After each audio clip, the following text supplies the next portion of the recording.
Peringatan, animasi ini dibuat dengan tujuan sharing pengalaman pribadi sang pengirim cerita. Dimohon untuk menghargai cerita tanpa menyudutkan beberapa pihak. Selamat menikmati.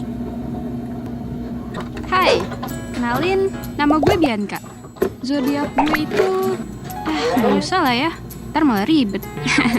Oh iya, saat ini usia gue 24 tahun dan kerja di salah satu kantor di Jakarta. Gue mau cerita tentang gimana toksiknya orang-orang di kantor gue yang berimbas ke gue, bikin gue nyaris dipecat. Gas lah, langsung cerita aja ya. Jadi di kantor gue ini terbagi jadi 4 divisi, di mana masing-masing divisi itu punya wilayah teritorialnya sendiri. Katakanlah terbagi jadi 4 ruangan gitu. Jadi ada 1 sampai 4 ruangan. Di ruangan 1 isinya senior-senior gue yang udah lebih tua. Dan di ruangan 4 itu isinya anak-anak muda semua. Nah, semua teman-teman gue itu kumpulnya di ruang 4. Sementara gue ada di ruangan 1 sendiri, bareng sama si senior-senior boomers yang gak jelas. Singkat cerita, gue sama temen gue yang di ruangan 4 ini bikin konten gitu. Awalnya sih gue kira cuma buat seru-seruan aja. Tapi ternyata itu buat akun official kantor gue. Ya, gue gak ada masalah juga sih, fine-fine aja gitu. Sampai suatu hari, tiba-tiba ada salah satu temen di ruangan 1 itu nanya gue, "Kamu habis ngapain sama anak-anak ruang 4? Ya, gue jawab dong, "Bikin konten, Pak." Kenapa ya? Jadi ternyata, menurut rumor yang beredar, emang dari sebelum gue masuk, anak-anak ruangan 4 ini gak akur sama ruangan yang lain. Bahkan, parahnya lagi, sebetulnya tiap ruangan itu gak akur.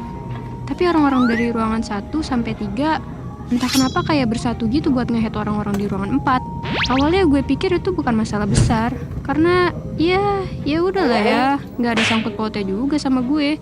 Sampai akhirnya setelah buat konten itu, gue disindir-sindir terus sama 2 mbak-mbak dari ruangan gue sendiri. Sebut aja nama mereka, Lina dan Wati. Mereka kayaknya emang gak seneng gitu deh sama gue. Padahal gue gak ngapa-ngapain. Sampai-sampai gue dibilang caper lah, genit lah, pick me lah, dan jadi terkesan gak mau main sama mereka.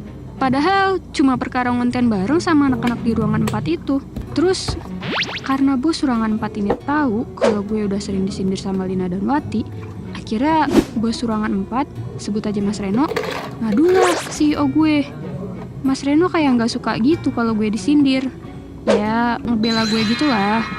Sementara bos di ruang gue sendiri aja mah buru-buru mau peduli. Lagian masa sesama satu perusahaan gak boleh ngonten bareng? Kan kontennya juga buat naikin perusahaan ini. Akhirnya karena aduan Mas Reno ke CEO gue, dipanggil lah tuh si Lina dan Wati. Dan ternyata yang gak suka tentang hal ini tuh bener-bener dari ruangan 1 sampai 3. Dalih yang dipakai untuk membuat nama gue buruk dan terkesan salah tuh karena katanya gue ngonten sama mereka tuh tanpa izin ke bos gue yang di ruangan 1 itu. Lah, kan kocak ya? Salah gue di mana anjir? Ini kan juga buat kebutuhan sosmed perusahaan. Emang selama apa sih ambil waktu buat konten? Gue jadi heran sendiri deh. Setelah dipanggil sama CEO, Lina dan Wati pasti spil deh tuh ke karyawan lain dan menggiring opini mereka untuk ikut nge-hate gue. Gak tahu deh tuh berita jelek apa aja yang mereka sebar tentang gue. Entah cepu karena ngerasa bos di ruang 4 pihak gue, atau caper lah. Ya, dilogikain aja deh. Kalau mau nge-hate tuh minimal ada alasannya gitu. Nah, ini kan gak berdasar sama sekali. Setelah Lina dan Wati dipanggil CEO, berikutnya giliran gue yang dipanggil sama HRD. Dan dia melontarkan pertanyaan yang sama kayak bos gue yang di ruangan 1 itu, yaitu, "Kenapa kamu ngonten sama anak-anak ruang 4? Jir, selevel HRD nanyanya beginian." Terus ya udah dong, gue ceritain lah tuh ke HRD-nya. Bilang kalau ya emang seru aja ngonten sama mereka buat have fun. Lagian juga itu kan buat konten resmi yang artinya untuk kepentingan perusahaan juga. Tapi ternyata HRD-nya juga nggak netral dan mihak sama persatuan kubu ruang 1 sampai 3 itu. Di sini gue ngerasa kayak salah gue apa woy? Bener-bener kecewa sejadi-jadinya. Berasa nggak profesional banget. Kalau kayak gini kan, ya makin kuat lah tuh power mereka. Aduh, capek banget deh gue. Kira hari-hari gue jalanin seperti biasa. dengan banyak mengeluh dan pesimis menjalani kehidupan. Sampai gak kerasa udah seminggu setelah kejadian konyol itu. Dan timbullah masalah baru.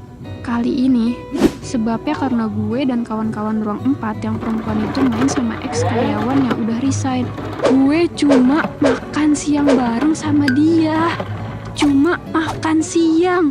Dan tiba-tiba gue dipanggil lagi tuh sama bos gue yang di ruangan 1 itu. Ditanya, abis dari mana dan kenapa pergi sama dia? Ya itu kan hak gue dong. Tuh gak aneh-aneh. Sumpah gue gak ngerti lagi ini tuh lingkungannya kenapa bisa sebusuk ini. Bisa gue simpulin, kayaknya emang dia tuh gak suka gitu kalau gue pergi main sama ex karyawan kantor gue. Padahal menurut gue itu sebetulnya masalah personal. Toh kalau bos gue atau karyawan lainnya punya masalah sama ex karyawan, ya itu kan urusan mereka, bukan urusan gue. Personal mah personal aja. Gue capek dibawa-bawa mulu. Anehnya lagi, bos gue ini berdalih. Katanya karena gue keluar sama ex karyawan itu, gue jadi datang telat. Padahal banyak juga yang lebih telat dari gue, anjir. Tapi mereka mana-mana aja tuh, gak dipanggil sama sekali sama dia. Kan kesannya kayak emang bos gue ini cuma nyari-nyari kesalahan gue doang. Akhirnya karena gue penasaran, gue tanya tuh, emang kenapa pak kalau saya keluar pergi makan bareng sama Kak Dini si ex karyawan? Terus bos gue cuma diem dan malah nanya balik, kamu udah dipanggil HRD? Ya gue bingung lah di situ. Kenapa jadi bawa-bawa HRD? Emang masalahnya besar ya pak? Kalau boleh tahu, saya salah di mana? Kata gue karena heran dengan tingkah si bos gue ini. Tapi bos gue nggak jawab pertanyaan gue sama sekali. Ya udah, gue bilang aja, maaf ya pak kalau ada salah. Masih diem aja tuh si bapak. Akhirnya gue nyeletuk karena kelamaan ya pak istirahatnya. Terus malah dijawab, oh itu juga katanya. Sejak saat itu deh, masalah berubah. Jadi sering masuk telat. Gue dipanggil HRD, terus langsung kena SP. Nah, lo, salah gue di mana?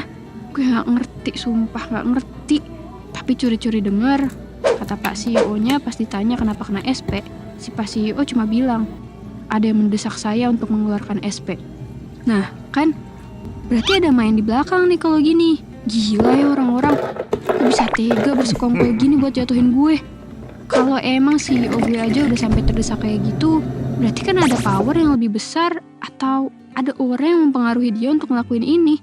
Hari-hari berlalu, hubungan gue dan teman-teman kantor di ruangan 1-3 merenggang. Kendor kayak sempak yang udah gak kencang karetnya. Kerja jadi kerasa gak nyaman. Cuma sekedar dateng, kerjain, balik. Bener-bener gak ada euforia buat bersosialisasi. Karena ya semuanya udah terasa anyep. Tapi gue senang sih, karena teman-teman gue di ruangan 4 masih berhubungan baik sama gue. Bahkan mereka selalu jagain gue kalau seandainya ada yang coba nyenggol-nyenggol lagi dari ruangan 1-3.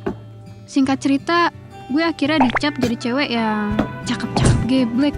Soalnya gak tau malu, karena udah kena SP tapi masih belum resign juga. Dikatain caper dan gak tahu deh tuh apalagi yang mereka bilang tentang gue. Tapi ya at least mereka masih mengakui kalau gue cakep kan. Bilang aja kalau pada iri. Pada akhirnya gue masih stay di kantor gue yang sekarang. Tapi ya itu deh, masih bete-betean juga sama mereka. Karena namanya kerja gak boleh melibatkan emosi personal. Kalau kalian jadi gue, kalian bakal gimana nih? Kalau boleh jujur ya, kalau udah kerja dan ada masalah di kantor itu sebenarnya wajar. Cuma ya emang bikin gak nyaman sih. Ujung-ujungnya balik ke diri kita masing-masing. Sanggup gak dengan segala hal kemungkinan yang ada? Stay atau resign, itu pilihan. Tapi please banget, kalau ada hal yang dirasa bukan salah lu tapi lu dipaksa merasa bersalah, lu harus lawan. Resign juga harus penuh pertimbangan ya. Jangan asal cabut aja ya guys. Kalau kalian suka sama konten ini, please support kita dengan subscribe channel Gue Punya Cerita. Dan jangan lupa buat komen dan share. See you!